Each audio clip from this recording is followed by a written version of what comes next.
What's going on, guys? Welcome back to NintenTalk, and like always, a yearly tradition we do on the channel. I'm going to give you guys my pick for the top 5 games of 2018.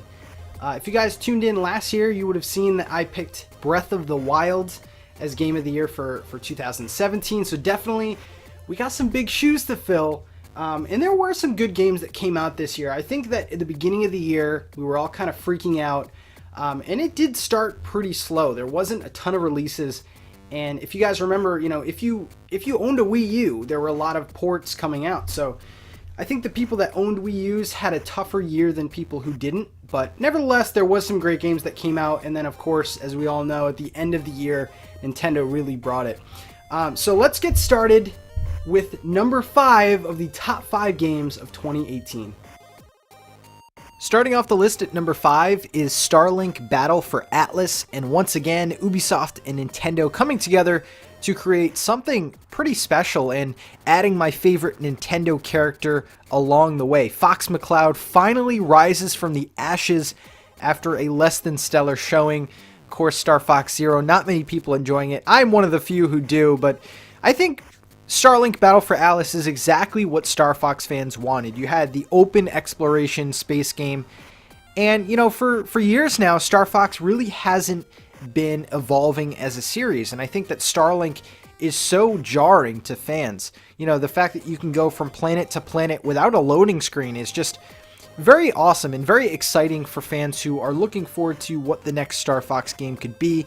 But Starlink Battle for Atlas, much more than a Toys to Life game, and really is a fun and enjoyable game. Heavily discounted now, so maybe the Toys to Life concept isn't doing that great. But nevertheless, this is a great game, and I definitely think that you guys should pick this game up. Next up on the list is also my biggest surprise of the year, and that is Sushi Striker: The Way of Sushido. Now, when I heard this game coming out, I laughed to myself. This was never a game that I was going to buy. But Nintendo put out a demo, and that demo alone won me over. You can actually still download that demo and try this game out. But Sushi Striker is part Saturday morning cartoon, part puzzler, and this is just such a high-quality game from Nintendo. This is normally a game that I think a lot of people are going to write off, but as you play this game, the gameplay is addicting, the story is just fun to watch, and just such a good time. And I really think that you guys should check this out. Sushi Striker making the top 5 list of all the games that have come out this year to make it this high on the list just speaks volume to this game. It's a blast. Number 3 on the list, another surprise, and that is Moonlighter. One of the few indie games on this list, but Moonlighter is just such a robust game. This is definitely a love letter to all Nintendo fans, and I'm actually surprised that this game didn't sell as well as it did. Moonlighter is a dungeon crawling game with roguelike elements, and has a very interesting twist to it. So essentially you are an adventurer and a little older in years, and pretty much you just have to go dungeon crawling for treasures. Now, the big catch with this game is that you also own a shop, and everything that you find in the dungeon you have to then sell in your shop to make a profit. Now, the interesting thing about this game is that when you are in the dungeons searching for this treasure, it is risk and reward. Do you keep the treasures that you have with you currently, or do you try and go up another level and find even better treasures? But if you die, those treasures are completely gone. So I love this game so much. I probably put about 10 hours into this game, and that's essentially about half the game. The gameplay is so addicting, and lucky for me, there was a physical at the store. So guys, if you want to try out a very challenging and addictive, high-quality indie game, I think Moonlighter is a good choice. Number 2 on the list is Super Smash Bros. Ultimate. What more do I have to say about Super Smash Bros. That hasn't been said already? Now, Nintendo could have went a dozen of different ways to, make the next Super Smash Bros., but they chose to add everything in this game. Their tagline, "Everyone is here," has never been more true. And Super Smash Bros. Ultimate, I think, personally, is my favorite Smash Bros. Game so far. Everyone can choose their favorite characters, everyone can choose their favorite stages, and just to have so many characters, and for this game to feel as balanced as it is, just speaks volume to Sakurai and his team. The fact that they can make this game just I don't know what more to say. This game is just fantastic. I love the fact that you only start with the base characters. It really feels like the N64 game, and unlocking characters in this game honestly doesn't feel like too much of a chore to me. I really loved seeing, so-and-so is approaching, and you have to, beat these guys up to unlock them. Super Smash Bros. Ultimate, I think, is a very special game, and I think years from now, I think the next iterations of Smash Bros. Are going to be looking back at this game to try and top it, because it's that good. Okay, that was 4 great games. Now, before we get to number 1, okay, don't roast me in the comments yet, I do have some honorable mentions, kind of like a 10 through 6, so the games that just missed the list. But I wanted to mention those games because, like I said before, there were a ton of games that came out this year, and a ton of games that I really did enjoy. So let's get started with the honorable mentions.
Alright guys, we made it past the honorable mentions. Some really good games in there. You guys should definitely check some of those out. So 2018 started really great, and the number 1 game this year was actually one of the first games that I played this year. So let's get right to it.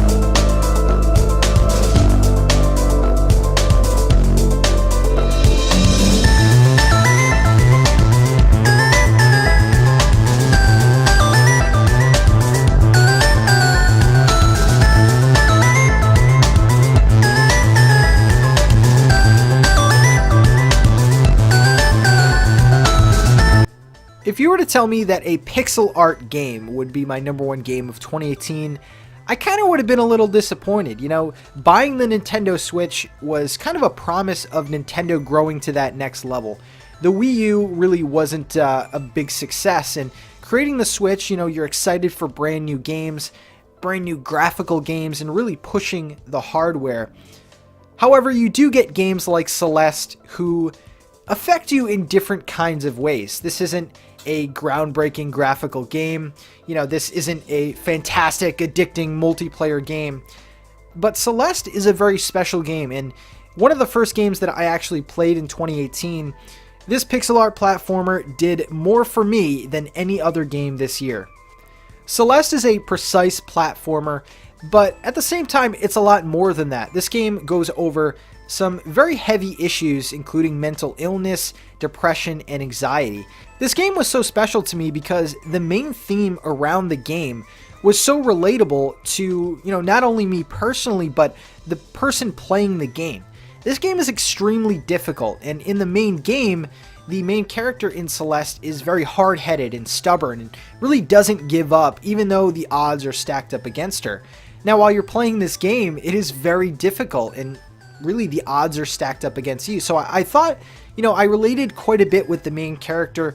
Aside from the dark and, mind games that this game plays on the character, just the stubbornness to complete this game, I think made this a really special game. If you haven't checked out this game yet, do yourself a favor and pick it up some way, somehow, on any platform. Just, you need to experience this game. The soundtrack is fantastic. Very few times do I rip a soundtrack from a game and listen to it outside of the actual game, but Celeste's soundtrack is just so mesmerizing and so catchy that I just think adds to this game and really was a bright spot in 2018 for me. So Celeste wins Game of the Year. So there you go, guys. Maybe you weren't surprised at all. It was kind of in the thumbnail, but that was my #1 game of 2018. I really had a ton of fun playing it, and like the reasons I said before, this is just a fantastic game, and I'm really excited to pick up the physical version, which comes out. There is a giant collector's edition, but I don't know if I'm going to be lucky enough to get that. So that is my #1 game. Guys, I just want to give a big thank you to everyone who tunes in. This is why I do all of this, because of you guys. So thank you guys for another great year. I think we gained like 1,000 new subscribers this year, which is just baffling. And I have a ton of new plans for this upcoming year. And I'm excited to see the new games that Nintendo and the third parties and all the indies bring. And yeah, I will see you guys in 2019 with more Nintendo goodness. Thank you very much, guys, for watching.